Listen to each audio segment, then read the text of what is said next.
So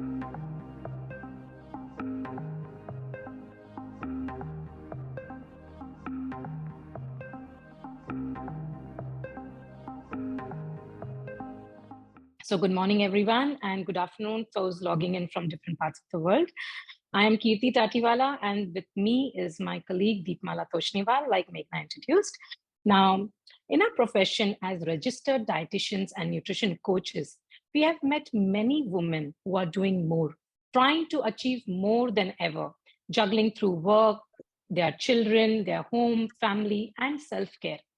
Now, so today we are here to speak about specifically about this, how to fuel your health as women, to empower to achieve more in your work life, as mothers, as your family, as the primary self, as a primary giver to your family.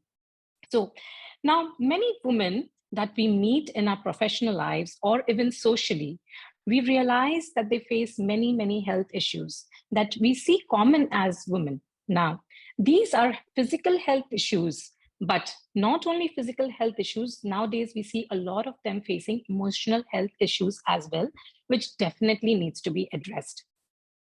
So today, we will look at the most common health issues that women face, and that maybe you also can relate to some of them. We will share specific solution for these health issues, how to manage them, how to prevent them, and then wait for the end. Because in the end, we will share everyday practical life hacks for you to achieve your health goals, your nutrition goals that you need to achieve in your everyday life. Now, like we said, we have kind of shortlisted 5 common health issues that women face and that we have seen commonly in our practice. Now, of course, there are many more health issues, but these are the topmost 5 ones. Now, coming on to the first one is hormonal health. Okay, as women, hormonal health is the core of our physical health, right? From menstrual health issues that we see, hormonal health issues like PCOD, thyroid issues, blood sugar fluctuation, all of these hormonal health issues that we see impact our day-to-day functioning. And not only our day-to-day functioning, but we also see underlying causes or underlying issues with them. Like we see skin issues, we see hair loss, we see a lot of sluggish metabolism, loss of appetite, and even the mood gets impacted. So definitely hormonal health, like I said, is the core of your physical health, and we need to definitely address it very well. Now, coming on to the second aspect is immunity. Now, like when we are saying that we are managing more than ever, we are trying to achieve more than ever.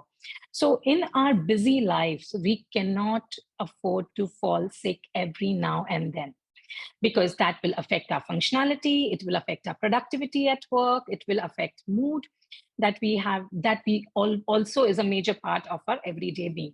So to ensure a strong immune system, what is important?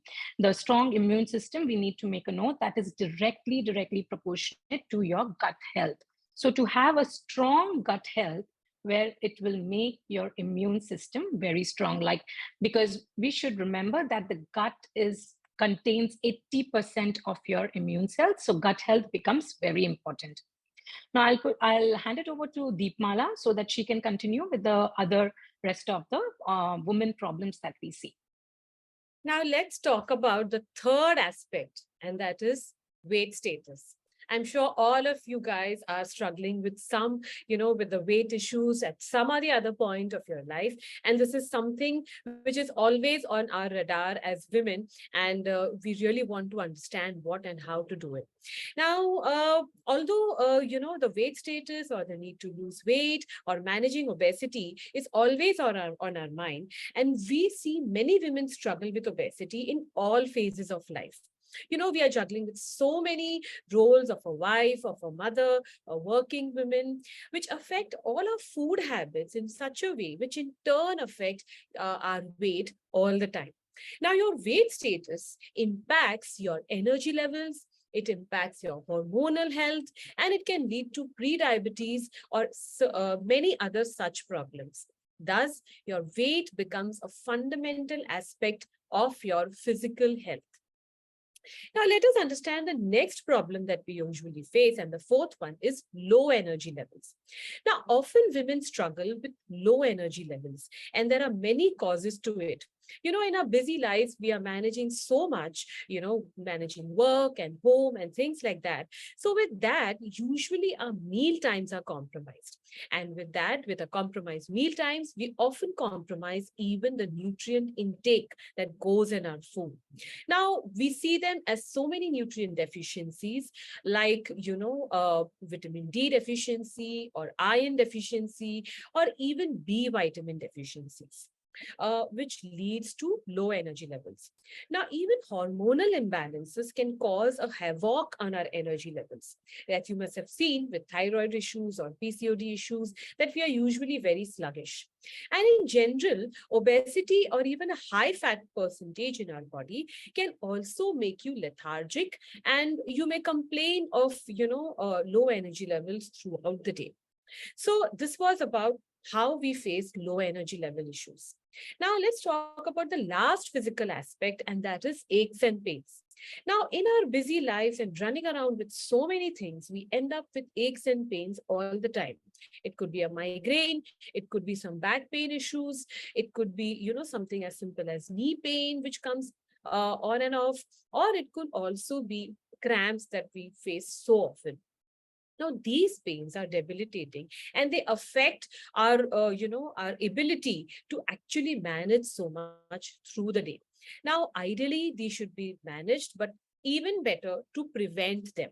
The right nutritional input and lifestyle correction and eating the right kind of nutrients can actually not only strengthen our body physically, but it can also help in managing these issues for a long term. The next that we want to talk about is a very important aspect as well, and that is emotional health.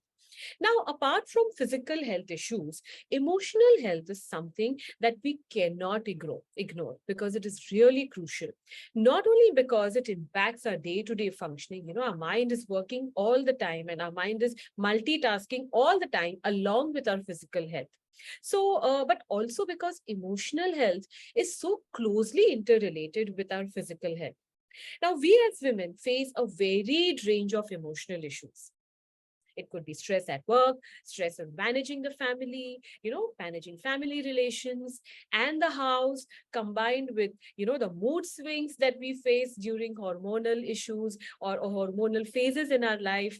Add to that sleep deprivation, or even sometimes we tend to, binge eat or emotional eat due to some stress to overcome that. And the list is long. Now, interestingly, the issues of mental health are all interrelated again. For example, if you see, stress can cause sleep deprivation, and sleep deprivation can actually cause hormonal imbalances. Hormonal imbalances can in turn give us mood swings. So this is all interrelated, and it is important to manage these. So these were all the physical and emotional health issues that we as women, as the, the superwoman that we are trying to be, we are facing all the time because we are managing so much. Now let us look what we can do about it. So like we have a solution for each problem, we need to have solutions for our problems as well. So let's talk about what we can do to manage these everyday health issues. And we are going to give you 8 mantras to power up your health, specifically addressing all these issues that we just spoke about. First of all, it's very important to understand the fundamental is that the right nutrients are the key to managing all these health issues. And we are going to give you, and what you are going to do is, if you are going to manage your nutrient intake, then you can reduce or prevent a lot of these health issues from the root. So over to Kirti to explain a few pointers and elaborate them a little more. Thank you, Deepmala, for talking about the health issues. Now, with the solutions that we come across, and it is important that we know the solutions, like we know definitely there are problems, but it is important that we also know what are the solutions and how can we handle it to kind of, or prevent it to kind of manage them much better in our lives. So let's start with the first one, which we spoke about, is the hormonal health. Like I said, that hormonal health is the core of our physical health, because as women we are always in the cycle of either we have a premenopause, menopause, or menstruation, or we cycle our pregnancy. So we always have a lot of fluctuations in our hormonal part of our system. Now, two key aspects to take care of these hormonal health. Number one is to reduce simple sugars and saturated fats. And number two is to include fiber and good quality fat. Now, simple sugars, we all know where it comes from, but like say table sugar, honey, sugary drinks, and a lot of hidden sugars also, simple sugars also can get in. So we need to be mindful from where we are getting these simple sugars. Because why? Because simple sugar is directly linked to the disruption in your gut. It can make a huge impact on your gut, which is directly leads to all the hormonal imbalances. Now, what simple sugars also does is it spikes your blood glucose levels. Now, when your blood glucose levels spike up, your insulin levels increase. And when insulin levels increase, it reduces your estrogen levels, which is the female hormones, and increases the androgens, which is the male hormone. So you see how simple sugars can make a big impact on the hormonal imbalance in your body. And when we have this hormonal imbalances, what we see is irregular periods, we see PCOD, we can see fibrosis, and also menstrual issues in general in a woman health. So it is important that we definitely look into where we are getting our simple sugars from. So the next one that we need to reduce or cut down is these saturated fats. Now, saturated fats that we get from like red meat, we can get from excessive consumption of bakery goods, excessive consumption of butter.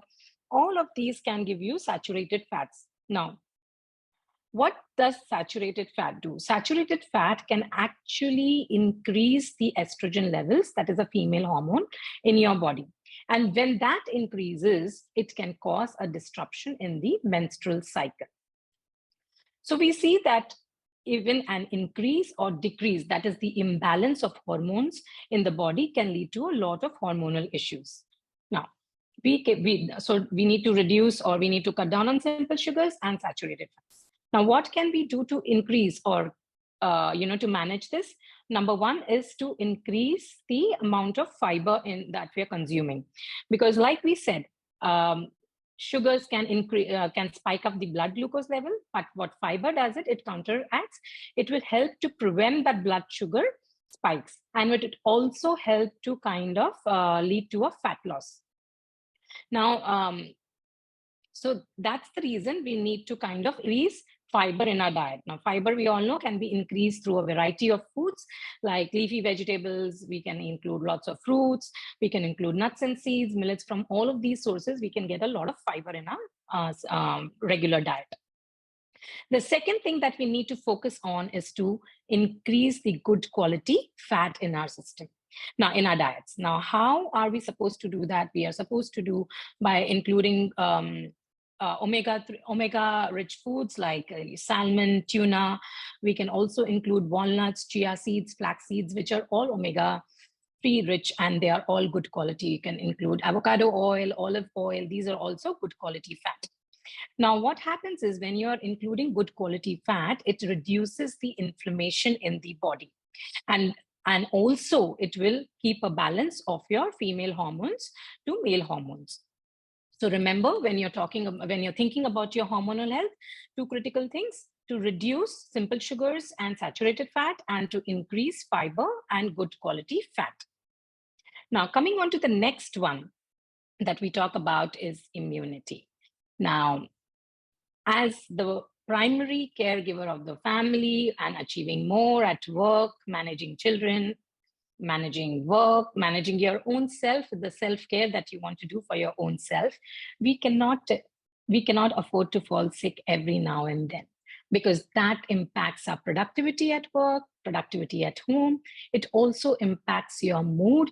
So we need to take care that that our immune system is super strong, so that we can manage all of these issues that come with low immunity. Now, what can be done to improve the immunity? Basically, three important nutrients to keep in mind: protein, zinc, vitamin C.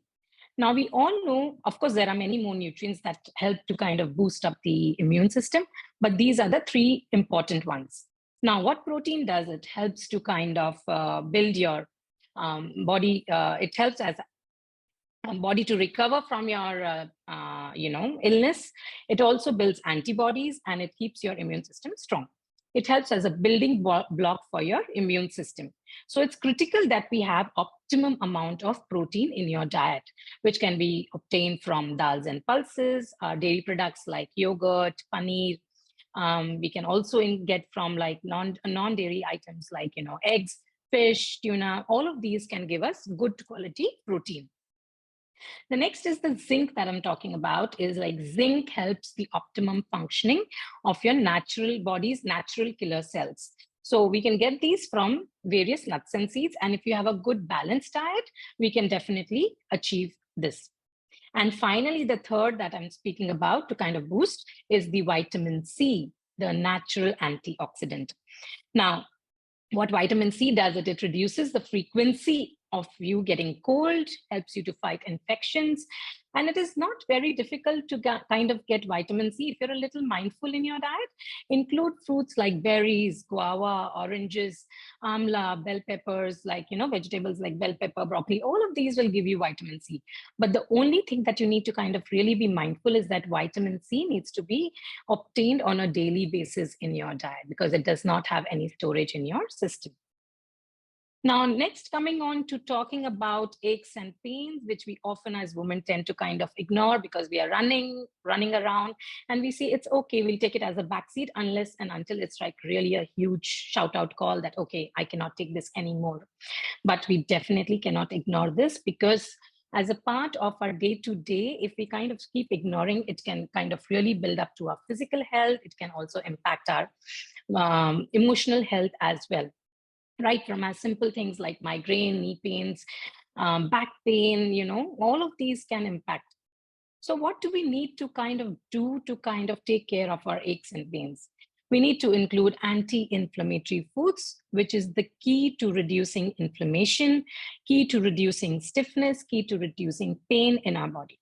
Now, where we can get these anti-inflammatory foods, we can get it from like turmeric, ginger, garlic, berries, omega-rich foods like I spoke about, like chia seeds, flax seeds, tuna, salmon, and kidney beans. The list is huge, but we need to be mindful as to from where we are getting these anti-inflammatory food. So basically, they reduce the inflammation and reduce the pain and stiffness in our joints. Now, when we're talking about aches and pains and all of these, of course, we cannot miss mentioning calcium. We all know why, because calcium is so very important for our bone health. And we have really spoken enough, like we all know how calcium is important and from where we can get, like, we can get it from ragi, we can get it from sesame seeds, we can get it from like dairy products, we can get it from some of the non-veg sources, like a lot of places where we can get the calcium from. And it is important to build calcium stores right from childhood. But when we are talking about, of course, we know about calcium, but we cannot miss vitamin D, which helps the absorption of calcium in our body. And if the vitamin D is less in our body, then of course the functionality of all calcium is also decreased. So we can get vitamin D from all the non-vegetarian sources like salmon, eggs. Some of the vegetarian sources also have vitamin D like mushrooms. So for aches and pains, remember anti-inflammatory food, calcium-rich foods, and vitamin D. Next, coming on to tackling the low energy levels. Now, this is one of the important ones because if your energy levels are not great, we will feel all the day sluggish. It will affect your metabolism. It will affect your mood, appetite, and so many things. So what can we do to achieve this is to include iron and vitamin B12. Now, both of these ensure that your organs are getting enough oxygen and they are carried well in your system so that you're not having fatigue, your mood is taken care of, and you are not in the low energy zone. So all of these foods like iron-rich foods like leafy greens, bajra. There are so many iron-rich foods from the non-vegetarian sources also. B12 can be obtained from eggs, nutritional yeast, salmon, and so on. So you see, including various foods and having a balanced diet can help you achieve and manage and prevent a lot of these problems. So now I'll pass it on to Deepmala to continue for the rest of the solutions.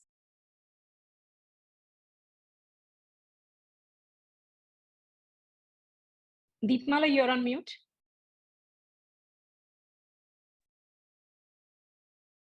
Yeah. So now the next point that I'm going to talk about is maybe something which is on everybody's radar, everybody's mind at some or the other point of our life, and maybe always. That's about weight management. Okay.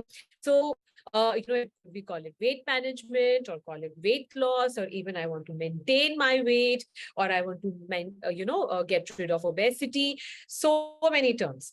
Now, this is a very important but a very vast subject and to talk about. And actually, even 1 hour would be less to talk about this, if we can just go on and on. And I'm sure the problems are different for different women. So one fundamental thing that we need to remember, and I would like to say, is that with weight loss, understand the root cause of your weight issues. Now, once you know the root cause, your weight, you will be able to tackle with the best possible means in a more holistic ways. Like how we say, once you know what the demon is, then you are able to fight it better. Right? For example, now for some women, weight gain could be because of some hormonal issues. It could be PCOD, it could be thyroid, which they are not aware of, but then still struggling with weight loss. So you need to do your checks regularly. It could be because of incorrect food habits, like skipping meals. In the quest of actually losing weight, you're trying to skip meals, or eventually you're actually affecting your metabolism, which is actually acting as a deterrent for your weight loss goals. It could be binge eating. So you may feel that you're not eating so much through the day, but when it comes to night time, that is your comfort space and you're eating the wrong kind of foods. So it could be binge eating, or it could be simply you're doing everything right, but you're not active. So it could be because of low activity levels. So these are so many reasons, and I'm sure each woman must be facing with something different, to talk about when it comes to her weight issues. So the most important thing, as I said earlier, is to find out what is your reason, what is the root cause for your body that is causing this weight gain or weight fluctuation, and attack it instead of directly going into, some calorie management or some diet, that your friend is following, or go for a quick fix diet or something which is trending. So let me do it. Maybe it will work. It has worked for her. It will work for me. No, you need to understand your body first, and you are the best judge of what your body is going to work with. So that is how you can actually, achieve your weight goals, and not just achieve, but even sustain all your weight loss. So that is about weight management. The next important point that I would like to talk about is about emotional health. Now, when it comes to emotional health, your nutritional status and your food intake determines your emotional health quite a bit. You will be surprised. And interestingly, it is vice versa too, which means your emotional health is also affecting your nutritional status. For example, I'll make myself clearer. If your diet is high in simple sugars, or it is deficient in certain nutrients, like vitamin D or B vitamins, it can cause feelings of anxiety or lethargy. Yes, even a high sugar diet can give you that sugar rush in the beginning, but actually it is making your system sluggish. So these are the things, these are the nutritional inputs or the nutritional factors which can actually affect your emotional health. And these deficiency directly affect your emotional health and also cause mood swings. Now, on the other hand, if you have certain mood swings, they lead to cravings, which may lead to irresponsible eating, and you may eat large portions of unrequired, a junk or unhealthy food. So as you see, it is a kind of a vicious circle. So you see, both ways it impacts each other. Now, controlling your sugar and salt intake and managing your vitamin D and B intake goes a long way. So, how would you control your sugar and salt intake? You need to be aware of what you're consuming, if at all you're consuming from package, from packets or packaged food items or convenience items. Learn to just read the labels a little, because you may think that I'm not consuming any sugar in the day, but there is sugar that is going on in the disguised form. There is salt that is going on in the disguised form. So these are some corrections that we need to make, and we need to be alert and aware of what we are eating. And when it comes to vitamin D, Kirti has just mentioned the few sources of vitamin D that we should try and incorporate, and also B vitamin intake. Now, the B vitamin intake you can get from your whole cereals or millets, or nuts and seeds, sprouted foods, and things like that. So it is important to make sure that we are consuming these nutrients to take care of our emotional health as well. Now, an important aspect that we want to speak about for women is, again, gut health. As women, we experience unique digestive issues when it comes to, our gut health. Now, these can be because of hormonal changes during menstruation. It could be because of pregnancy. It could be because of menopause, and so on. Now, because our gut health directly supports so many aspects of our health, it affects our immunity. As she rightly said, 70 to 80% of our immunity is in the gut. It affects your energy levels. There are so many B vitamins synthesized in your gut. It affects your hormones. It also affects your mood. So it is very important that we take care of our gut health. Now, even on a day-to-day basis, we may feel so many issues like acidity or bloating or even underlying constipation, which we never take care of. And this is all because of compromised gut health. So what we need to do on a regular basis, try to work on our gut health. And that can be really simple by including certain nutrients, and that is fiber. Three things, that is fiber, probiotics, and prebiotics. Now, fiber we can get easily from, coarse foods, millets, leafy veggies, or say fruits, even nuts and seeds, and things like that. So small quantities of a varied kind of food items, if we include in our diet, we can ensure some good fiber in our diet. Another thing, probiotics. Now, what are probiotics? Are actually foods which contain live strains of healthy bacteria.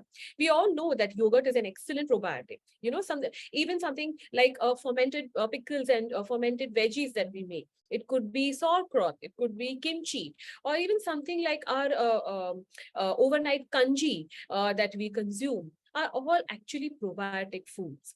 Also, things like prebiotics. Now, what are prebiotics? Are certain foods like oats, walnuts, banana. All these support the growth of healthy bacteria in our gut. And the balance and the population of the healthy bacteria is very important in the gut to maintain optimum gut health. It helps the gut to function in the best optimum way. Okay, so that was about gut health. Now let's talk about one pain point that we are all as women struggling, even though we want to achieve our so many health goals, and that is exercise. We straight away put it, I do not have time for exercise. And we can't emphasize enough the importance of exercise. So why do we need exercise? The first goal that we think is to lose weight. Well, it's not just that. It keeps your weight in check, but it also improves your bone density.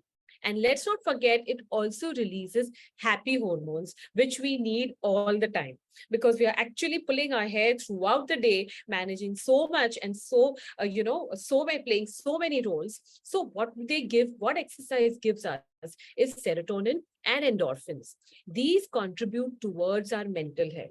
So you see, exercise is in the center and it is doing so many functions. So just about some time, if we can find for little structured exercise every single day, you have ticked a very important box to achieve your health goal.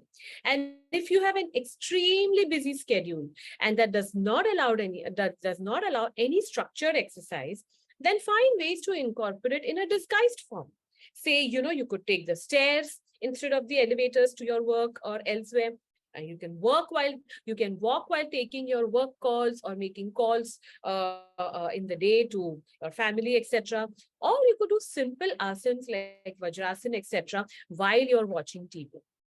Waking up with certain certain pranayam or something is also going to do excellent to your body and mind.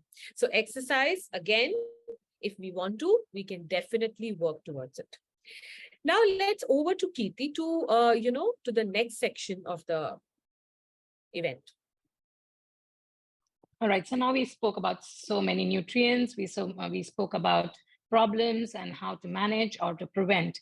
But sometimes it can be a little overwhelming when we're talking about these nutrients and we say, oh, we need to take care about vitamins, we need to take about fiber, we need to take care of our proteins. And how should we ensure all of this in a single day, in each meal? And that becomes like, okay, we already have such a hectic life and we need to like do so many, protein tick in the box of gut health, a tick in the box of this. So, well, if you kind of give a just a little thought towards it, I think it can be definitely managed. And we will give you simple hacks that we suggest to a lot of our clients also, and we also practice in our day-to-day life so that it can make it a little more easier for us to tick in all of these boxes. So the first simple hack that we talk about is making meals more nutrient dense. Now, what does that mean is basically to achieve more and more from one single meal that we are eating. It's not about having 10 different items. Okay, this is for the gut, this is for the protein, and this is for the zinc, and this is so no. What we're trying to do is make it a combination in one meal at how to make it denser. Now, how do we do that? Now, remember, it's a super hack and it enables you to tick a lot of your boxes. So let me start with by giving you one simple example, which probably you will be able to relate it much better. Is like if you make chila at home or the lentil crepes or dal chila, what you can do is simply you can add like veggies to it. You can add the protein, like you can add chicken, you can add fish, you can add paneer, you can add tofu, and to it you add some sprinkled seeds on it, and you can dress it to make it more interesting with like say yogurt dip or a hummus. Now what we have done is like in one simple wrap we have tried to encompass your protein, your fiber, your the probiotics, which can come from like yogurt, and the seeds, which is taking care of your micronutrients. Isn't that a little like a simple, if you like just kind of look into it as to how you can make that meal dense? Okay, let me also give you another example. The regular chutney that we kind of make, like the coriander green chutney. Now, when you are making the chutney, the way you make it, just add like, say, capsicum to it. You can add like some seeds, like flax seeds. You can add sesame seeds. You can add some nuts, like, you can add some peanuts. So this not only will give it a good texture, enhance the taste, but we have also made it nutrient dense. So like a little accompaniment will help you tick that box, will give you a little pep up in your plate, and it will be helpful to like do so many ticks. The other nutrient dense example that I could give you is probably vegetable biryani or pulao, like we call it. Like, it's as simple as like having, using like a brown rice or a red rice instead of a simple white rice, where we kind of can get more vitamins, fiber, etc. In that, you add loads of veggies, you add your protein, could be like, soya chunks, you can add paneer, you can add chicken, you can add, all of these protein sources which you wish to add in some seeds, and eat it with like a raita or a yogurt dip by the side, which will help you to make it a more wholesome meal. You can even add sprouts to this, because again you're making it more nutrient dense. Like sprouts multiplies your nutrients and vitamins like more, to make it more nutrient dense. So by giving it a little thought as to how you can enhance your current preparations or how you can enhance your current meals is all that we need to look into to kind of elevate them to the next level of making nutrient dense meals. It's not that very difficult. It just requires a little thought to kind of how you can go and make it a step further to kind of incorporate a lot of nutrients in your diet. So it's not that overwhelming, it's just a little thought. The second hack that I want to talk about is creative swaps. This is the most, I love it. because it's basically your own recipe is just about swapping with some more healthier ingredients that makes the recipe a little more richer in nutrients. Say, for example, if you look at say pancakes, we make them with refined flour. How about if you kind of replace those refined flour with, like, say, oat flour, or you can or replace it with some ragi flour? It's the same recipe, just kind of we have substituted or made a swap with the refined flour to a healthier flour.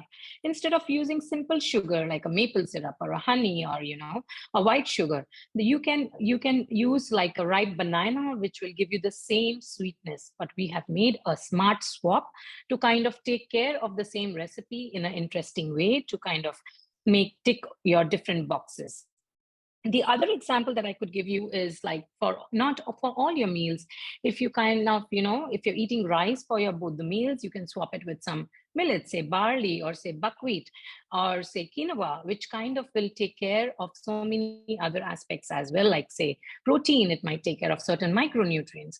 So it's like simple ways to kind of thinking and putting those swaps into practice, wherein it won't alter the taste of the recipe, but at the same time, you have achieved more from your current recipe. So these are the two simple hacks. Like, one is the making swaps, and two is kind of making the meal more nutrients dense. Deepmala will talk about the third pointer as a practical hack. I'll hand it over to her. Hello. Yeah. So now I'm going to talk about something that we are actually all the time doing. But we are planning for our children, we are planning for our family, we are planning and coordinating so many other things. It could be it could be arranging food for them, packing lunch for them. But what are we doing for ourselves? We need to also, even in spite of living a busy lifestyle, we also need to do some meal planning and meal prep for ourselves, for our health. So often we find that women are not able to achieve their food goals or their nutrient goals because all the time they are planning for somebody else. When it comes to them, they take a back seat and their nutritional status is compromised. So here it is important that we put some mind and some energy and time into planning or preparing meal preps for ourselves as well. Now we understand that we are always in a rush, managing so much at one time. And very often we see that since nothing is ready, you've given your the children their lunch boxes, you've given the husband his tiffin, etc. But what is happening to our, there's nothing. So we just end up eating something that is not necessarily healthy. So we eat junk, or we maybe just eat something packaged or unhealthy food or something like that. Or, it's usually we are compromising on this. But if you plan your meals ahead, so then you are prepared for what you are going to eat for lunch, what is your snack going to be, so that you have something ready for you and you don't need to eat something which is unhealthy. So a little thought would go. In between meals also, when you are hungry, if you have something that you have already prepared over the weekend or something, then you know that you have better options and healthier options which are good for you. So let's discuss this further with some examples. Now, for example, you could batch prepare certain healthy batters, which you could then freeze. Like you could have some batters made of whole moong and just grind the batter and keep it ready. And when you want to make it, maybe just grate some veggies in it, or maybe just add some chopped greens in that and add your spices and make a dosa or a chilla or something like that. Then you could have certain premixes ready for yourself. What, like you could do, some oats upma premix, for example, like how we make rava upma. Instead, you could do some oats upma, like just roast the oats and add your seasonings, etc., and roast it well, and half your work is done. And you can store it in an airtight container in the fridge. And when you want to make your oats upma, again add some veggies and you're done. So that is how another example that we could think of. So you could similarly stock up on ready to eat items, like you could roast some makhana in ghee with some spices. You could have some seed mix that you have had. You could have some seed mix bhel, like rice puff bhel with seeds and chana and peanuts and things like that. And when you really want to make some bhel, you could add some chopped onion, tomato, cucumber, add some chutneys, and your ready healthy bhel is ready. You could have some roasted chickpeas. You could, store some hummus in the fridge that will add to your protein. Again, it is giving you, very good quality protein and some fiber as well. Or you could have so many other things like this, which will actually help in your nutrient intake. All this will not just avoid junk eating during snack time, but also you will not be hungry. You will be, if you are eating enough and healthy, you're not going to get those cravings of unhealthy food. So then your nutritional status is balanced throughout the day. So this is about the third hack that you should do, and that is meal planning or meal prep, not just for the family, but also for yourselves. Also, for example, if there are certain nutrients that you know are missing, suppose you are lacking energy or you're anemic, then you could think of doing a fruit like pomegranate, which is going to give you some B12, folic acid, etc. So you could, clean this pomegranate and keep it in the fridge whenever you have the time, so that you could have that. And also, things like simple things like carry some dates and things like that. So these things are, when you give a little mind and thought to what you can eat, it's really going to go a long way. And then it will become part of your system and part of your planning, not for your health goals. Now, this in a nutshell was all about health issues that women face and how these can be managed or prevented with the right nutritional input, the right food that we are always trying to eat. So, from this larger perspective, we've tried to touch on certain pain points and certain issues that can be very commonly faced by most of the ladies, most of the women that today are handling so much and do not know, because they are so overwhelmed, not just with their roles and their duties, but also they are overwhelmed with so much that is going on in their physical health and their emotional health. And there is a standpoint when we are worried of, how do I do this? How do I do, how do I take care of my weight? How do I take care of my hormones? What do I do of these aches and pains that keep coming and going? I don't know where I'm going wrong. So the answer to all these problems is as simple is to take care of your nutritional intake, take care of what you're eating. It need not be very fancy. It need not be very elaborate. Just small changes in your daily, in your daily food can also bring great results, which you will see over a period of time. Also, here I would like to say is, we should set certain goals which are actually achievable, rather than aping or trying to, follow something which may not be really right for us, which is just trending, but it may not really be right for us. So as I always say, we need to get to the root cause of what we are actually facing, the root cause of our problem, and then take our solutions from there. Now, this from the larger perspective, if you have any specific thoughts, any specific issues that you would like to discuss or would like solutions for, do reach out to us, because we consult many women who lead extremely busy lives and who are spearheading their, not just their families, but also their careers, running the household so beautifully. And as we always say, you cannot pour from a cup which is empty. So here we work with them, and we would like to work with anybody who's interested to take care of their health. We would like you to achieve your health goals and make a healthier version of yourself. Thank you so much.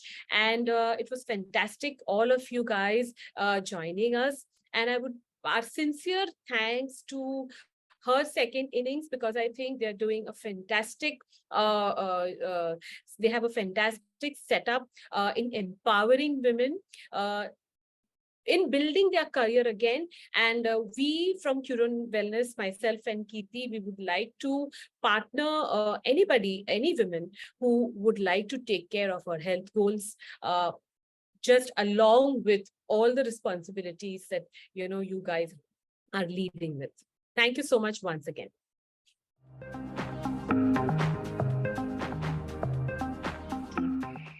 Okay, so the underlying cause of anxiety is the first thing that we need to kind of look for as to why we are so anxious. Is it because of stress at work? Is it because of the social life that you're leading? Or is it because of certain foods? Or is it because of improper sleep or no exercise? So once you have figured, or once you take an expert help to kind of figure as to what's the root cause of that anxiety, it can be definitely handled in a much, much better way and can be managed as well as prevented. So certain foods also help you to kind of take care of your anxiety levels, like you can have like good omega rich foods which will kind of help you to kind of take care of your anxiety levels. Sleep well, some of these definitely can be helpful to kind of take care of your anxiety. So intermittent fasting, just, very briefly, I would say, is actually having a fasting window of X number of hours, right? So that is, in X number of hours, you're not going to eat anything. So as a simple logic, yes, it's going to help you to lose weight, but we need to understand, is it helping our body? Does it suit our body? For example, if you have a system that is acidic and you need food, in small intervals, that this is not for you. Another thing, if you think, during the non-fasting period, during the fasting period, you're trying to control your intake, but when it is time for you to eat, if you're going to eat large quantities of food, then the purpose is not solved. So here again, we need to weigh how your body is reacting to that intermittent fasting. So the question, does intermittent fasting help in weight loss? Yes, because your mouth is ziplocked for that number of hours. But again, how the body is behaving when you're going to eat food is how and what matters. If you're going to have, headaches or acidity and all that because of intermittent fasting, I don't think that is for you. And again, it needs to be monitored as to how many hours and what you are doing, in the non-fasting and in the fasting period. So, like we always say, there is a reason for why we say that we have seasonal fruits, have seasonal vegetables, because as nature, so that we can have a variety of these included. And if you were to see, there are a lot of these, like for example, if you were to see during winter time, you have this raw ginger that we kind of get, which we call as haldi, like the turmeric, the raw turmeric basically. So we kind of make like veggie out of that. And why do we eat during that time? Because it's kind of to kind of boost our immunity, to kind of have those anti-inflammatory stuff. So there is a reason why we kind of have these seasonal fruits. For example, even if you say fruits for seasonal fruits, like say watermelon, or you say the muskmelon, these are, if you were to see, it's more popular during, or it's more available during the summertime. Now, why? Because during summers there is a lot of heat. We perspire. We need more of water. So by including these seasonal fruits during those, particularly that season, it definitely helps us. So it's a good idea to kind of keep a watch about what kind of seasonal fruits and vegetables or food is important, and then we definitely should kind of keep incorporating them into our lives.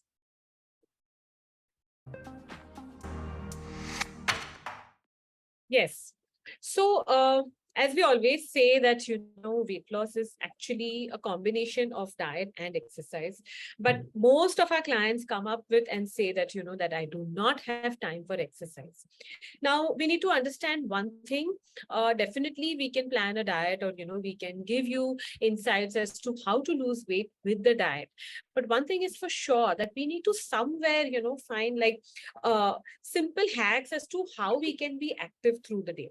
So we could give you, pointers like eat complex carbs, include more fiber in your diet, eat small meals, have at least 2 to 3 fruits in a day, cut down all the snacking time, the wrong snacks that you're eating. We could give you important or better, healthier versions of what to eat and things like that. So initially, with all this, you will see that there is weight loss. But somewhere, we need to also put it in our brain that, maybe I could incorporate, as I said, even if we are busy, if we are always taking the lift, let us take the stairs to office. Let us take the stairs to, our residence. Suppose I'm watching TV. Let me stand up and do some on the spot marching or something like that. After my meal, let me sit in Vajrasan and do this. So even these, if this makes up for like 20 minutes in a day, is fantastic. Also, another very important point that we forget as women is that either we are moving all the time, or we are doing long standing hours in the kitchen, or doing something or the other for our children, or we are seated. Now, what we need to understand is, something like even sitting for more than 30 minutes can actually, continuously can actually make our metabolism sluggish. So it's important to take your sit down, get up, get some work done, especially after meals. So after breakfast, lunch, and dinner, if we are not just, like slouching on the couch or just, sitting like that, it's good to move around for like 5-10 minutes, finish your chores, and then sit down comfortably. You'll be surprised to understand this is as simple. We have found fantastic results with this also, because what happens is when you're eating and then you're sitting down, what is happening is the blood sugar that is released in your body is not getting utilized, and then there is fat deposition around your abdomen. So just try with these simple things like taking the lift, or moving around after meals, finishing your chores. So you're actually not mindfully doing anything structural, the exercise, but there is movement that we have included. So along with your all your efforts with what you're putting for your diet, even just at the back of the mind, just doing, okay, I'm physically active, rather than shunning that I do not have time for exercise. That's not, the ideal way to do it. And once it is instilled in our body that, okay, fine, I'm doing so much, maybe after a month, you will find time for that 15-minute walk. That is achievement. In terms of intermittent fasting, first of all, we need to understand as to what is your goal that you are trying to achieve by doing intermittent fasting. Number one. Number two is intermittent fasting, are you trying to make this as a lifestyle for yourself, or are you trying to do it for a shorter period? Because doing intermittent fasting for a longer period of time, one, it could be challenging as it is not sustainable. Number two is it the right way or the right approach towards it? Are the two aspects that we need to question ourselves. And obviously, if you're not probably doing in the guidance of an expert, there would be challenges of keeping it sustainable, even for the period of the intermittent fasting period that you're trying to achieve for yourself. So there might be challenges. Maybe you're not doing it the correct way. Maybe you're struggling to kind of keep up your energy levels. Maybe you're trying to include, maybe you're struggling to include all the nutrients. Maybe you're not just managing your meals the right time, the right way, and hence you are struggling to keep it consistent. So it is a best way that we could suggest is to do under an expert guidance, so that one, it is better, your goals are better achieved, and it can be sustainable to the point that we think it needs to be done. You need not make intermittent fasting as for your life. It's really not needed. Once you have achieved, and you will also understand as to, okay, this is what I'm trying to do during that intermittent fasting. I'm not trying to eat unhealthy, keeping as far as close to my nutrition goals. Then I think once you have achieved a particular goal, you will be more mindful in doing things. I want to add something to this. So coming back, I think the ladies, struggling with how to keep it consistent for whatever, months she's trying to do it. What you could do is, don't go for too many hours of, fasting. Just start with few hours. Maybe you could do that, and keep, if you think you are okay to do intermittent fasting for, say, night time. For example, your last meal is at 8 o'clock and then your first meal is at 8 o'clock. Just stick to that for some time. So with that, what will happen? Your body will get accustomed to, that 10 hours, and that 10 hours may not be 12 hours. That may not be so difficult to manage, because then what you're doing is you're actually stopping any nighttime binging. And that is not really difficult. You can have your day full of activity. You're going to eat your meals regularly and all. So if you think you cannot go to a 16-hour slot or a 15 or 14-hour slot, just stick to that 10 to 12 hours. Even that is going to help you, achieve your weight goals slowly and steadily. So you may not be then, switching over from doing an intermittent fasting, and then I'm again switching on to, I can't do a 16-hour and get demotivated. So just start with small windows that you think are... Thank you, Meghna and Surya, and a big thank you to Manjula, who's the founder of HSI community and doing a really, really fantastic job. And in case anybody has any lingering questions or have any further questions, you can definitely pass on to HSI community, and they will pass it on to us. We will be happy to kind of answer those and get back to you. Thank you so much once again for having us on your platform. I want to say one thing for all the women out there. Understand one thing, that your health is absolutely in your hands. Now, you are the one who is actually spearheading so many roles, so many duties and responsibilities. So it's okay if something goes a little haywire here and there, but at the same time, it's very important to keep your health at the prime importance. Because if the captain of the ship is going to not feel well, not going to be healthy, the ship that you're trying to take care of is really not going to be in your control. So what you need to really do is take care of yourself and your health first. That's all I want to say for all you lovely women out there.